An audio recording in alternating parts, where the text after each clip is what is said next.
deuxième partie de cette émission avec Monsieur Mélenchon et Monsieur Villepin qui lancent son parti politique, la France, la France humaniste. Oui, la France humaniste, et puis ses concurrents tremblent de peur, tellement il est...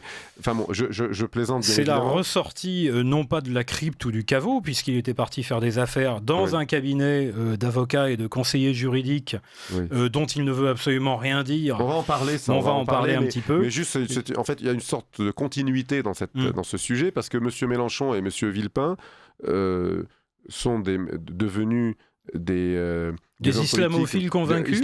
Islamophiles convaincus. Voilà, pour des raisons différentes, sans doute. Pour être honnête, je trouve qu'ils réussissent bien leur coup, puisqu'ils influencent toute la classe politique française. Parce que M. Macron, finalement, se mélenchonise. Sur ce sujet-là, il est en train de suivre la ligne Mélenchon. Il veut reconnaître l'État de Palestine, il soutient l'Iran, enfin bref, il fait plaisir. Et d'ailleurs, ce n'est pas, quand j'y fait plaisir à Mélenchon, je me trompe pas vraiment. En réalité, c'est pas à Mélenchon qu'il veut faire plaisir, c'est à son électorat. En fait, Monsieur Macron, moi j'en suis persuadé, toute sa politique internationale est fondée sur la crainte de l'électorat, de ce qu'il appelle la population musulmane en France. Il en a peur pour les émeutes, il en a peur pour Boualem Sansal. Et dans ses rapports avec l'Algérie, c'est son obsession. Il a la trouille. Ce type a la trouille. Je dis ce type, c'est pas très respectueux, mais pour être respecté, il faut être respectable. Et tout donc, à fait. Voilà. Et d'abord, il travaille pour nous. Oui. Et donc, il a la trouille, et cette trouille, cette peur de cette population française d'origine immigrée guide toutes ses décisions. Alors revenons à Monsieur Mélenchon. Alors, Mélenchon. Que nous a-t-il annoncé récemment, Pierre? Alors, il nous a annoncé, c'était lors d'un colloque à l'Assemblée nationale sur le thème de la francophonie. Et donc, lors de ce colloque, il était à la tribune avec un ancien député LFI très connu pour ses positions pro-islam, pro-racaille, pro-immigration, qui s'appelle Aurélien Taché. Ah oui, mais alors lui, c'est quand même un monument du genre. Et donc, au sujet de la francophonie, Mélenchon a estimé qu'il serait souhaitable de rebaptiser la langue française, puisque cette langue n'appartenait plus aux Français et était au contraire une langue créole, et qu'il faudrait mieux dire langue créole ou le créole, comme s'il n'y avait qu'un créole d'ailleurs. On dit un créole et pas le créole en linguistique, mais qu'il faudrait en gros débaptiser la langue française. Alors, on a déjà une longue liste de preuves que M. Mélenchon est la France et les Français. D'ailleurs, déjà, lui-même n'a aucune origine française.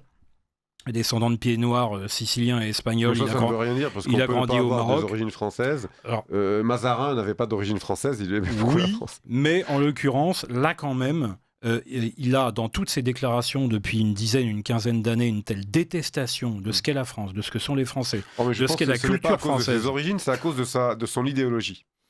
Alors, c'est sans doute un mélange des deux. En attendant, ce qui est sûr et certain, c'est qu'il ne s'y reconnaît pas du tout, et il n'a qu'une envie, c'est de déconstruire, comme dit la gauche intellectuelle, mais en fait démolir tout ce que peut représenter la France. Et là, bien évidemment, ça fait rire tout le monde. C'est-à-dire qu'on devrait débaptiser la langue française sous prétexte que d'autres que des Français la parlent. Donc en gros, tout le monde mange de la pizza dans le monde, donc on va la débaptiser puisqu'elle n'est plus réservée aux Italiens. C'est d'une stupidité argumentaire totale, mais ça montre vraiment ça flatte son électorat aussi. Le chef d'un des plus gros partis d'opposition en France, qui est la France.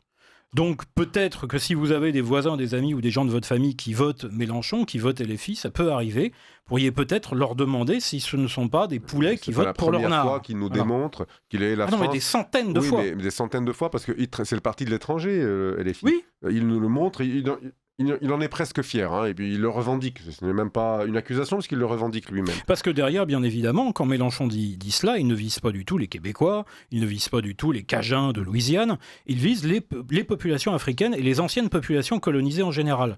Parce que c'est son fonds de commerce, l'électorat qu'il veut rendre absolument captif pour toutes les élections, locales, régionales, nationales, et puis parce que c'est le fond de son idéologie. C'est-à-dire que, comme ça avait été théorisé depuis les années 50-60, le prolétariat, ça ne marche plus depuis longtemps pour faire la révolution, abattre le capitalisme, le colonialisme et ce que vous voulez, colonialisme qui n'existe plus depuis longtemps, eh bien on va se servir des immigrés, si possible des immigrés musulmans, on en revient à notre premier sujet, mais c'est sur cela que des Mélenchon, des Delogu, des Taché veulent capitaliser, si je puis me permettre l'expression. C'est sur cette détestation de l'Occident, de la France et des Français concrètement. C'est-à-dire que là, on nous dit quand même que notre langue ne devrait plus s'appeler par notre nom, par notre qualificatif d'origine. Ça fait partie, mais c'est quand même un degré de haine qui est assez stupéfiant. Alors on a maintenant un homme politique qui veut, on voit bien, c'est énorme, c'est très gros, et qui veut faire du Mélenchon pseudo de droite. Il s'appelle Villepin. Enfin, il s'appelle Galouzeau, en fait. Oui. Dit de Villepin, puisque c'est une fausse particule, achetée. Oui, mais alors ça plaît beaucoup. Vous savez, c'est ce que je vous disais. Bien sûr. Au Quai d'Orsay, surtout, ça plaît beaucoup. Oui, au Quai d'Orsay. J'ai parlé de ça la semaine dernière, cette espèce de mépris total qu'ils ont, cette espèce de privilège qu'ils ont. Ils méprisent tout le monde parce qu'ils sont au Quai d'Orsay. Ils ont tout raté depuis 50 ans. Ils nous ont fait dégringoler de grandes puissances à rien du tout. Et ils continuent. Alors, monsieur de Villepin, alors évidemment, il a une fausse particule, mais on oublie qu'elle est fausse. Il est grand, beau, il a parlé à l'ONU, alors tiens donc. Voilà. 25 ans qu'il ne vit que sur ce souvenir. Ça fait fantasmer les lecteurs, quelques lecteurs du Figaro. Oui, quelques archéogolistes. Voilà. Alors ils trouvent ça formidable. Et mais alors, il a fait un parti politique. Il vient de créer un parti politique, on l'a dit. Je rappelle juste qu'il a soutenu LFI il n'y a pas très longtemps, mais ça, les lecteurs du Figaro ou certains journalistes du Figaro l'ont vite oublié. Le nom de ce nouveau parti, qui est visiblement un parti dont l'adhésion est gratuite. Oui, ça veut tout dire. Ça veut tout dire. C'est la France humaniste. Oui, qui n'a pas besoin d'argent parce que l'adhésion est gratuite. On se demande d'où va venir l'argent. France humaniste, ça ressemble quand même beaucoup à France insoumise. En même temps, humaniste, c'est quand même un terme codé que tout le monde comprend à peu près dans le monde des centristes très franc-maçon. L'est-il pas, Villepin, je n'en sais rien. Peu importe. Mais voilà, le clin d'œil est là. Vous n'êtes pas obligé de l'être pour appliquer... On en connaît d'ailleurs qui rajoutaient 3 points à leur signature pour se faire des amis alors qu'eux-mêmes n'étaient pas francs-maçons. Ça s'appelle les sans-tabliers. Oui, exactement. Donc des amis de loge, mais pas dans les loges. Ils ne sont pas adoubés francs-maçons, mais ils le sont encore plus que ceux qui le sont. Exactement, parce qu'ils voudraient bien l'être. Ouais. Alors donc, il l'a déclaré en effet cette semaine, dans une interview donnée à Paris Match, puis après dans Le Parisien, pour nous expliquer en gros qu'il préparait déjà 2027, qu'il avait tellement de soutien que les 500 signatures ne poseraient aucun problème. Qu'il n'a pas besoin d'argent, parce que l'adhésion est gratuite. Au-dessus de la mêlée, qu'il n'avait aucun lien avec le Qatar. Tiens donc. Que toutes les affaires qu'il a faites dans le privé, dans son cabinet d'avocats et de conseil, c'était purement légal, mais qui donnerait jamais le nom de ses clients. C'est pour cette raison que ses comptes ne sont pas publiés. Et qu'il a payé une amende, enfin que le cabinet a payé une amende pour non-publication des comptes. Bien sûr. Tout est secret. Et alors donc cabinet d'avocat dirigé par quelqu'un qui n'est même pas avocat, parce qu'il est devenu avocat grâce à son privilège d'énarque. Donc un avocat qui plaide jamais d'ailleurs, qui fait des conseils qu'on ne peut pas consulter. Il nous reste à peine une minute, mais on va pouvoir reboucler avec notre premier sujet. On parlait justement de la diplomatie française et de ses travers et de ses errements. Et il déclare donc, Villepin, aux journalistes du Parisien qui l'interrogeaient donc la semaine dernière, au sujet de la situation avec l'Iran et avec Israël.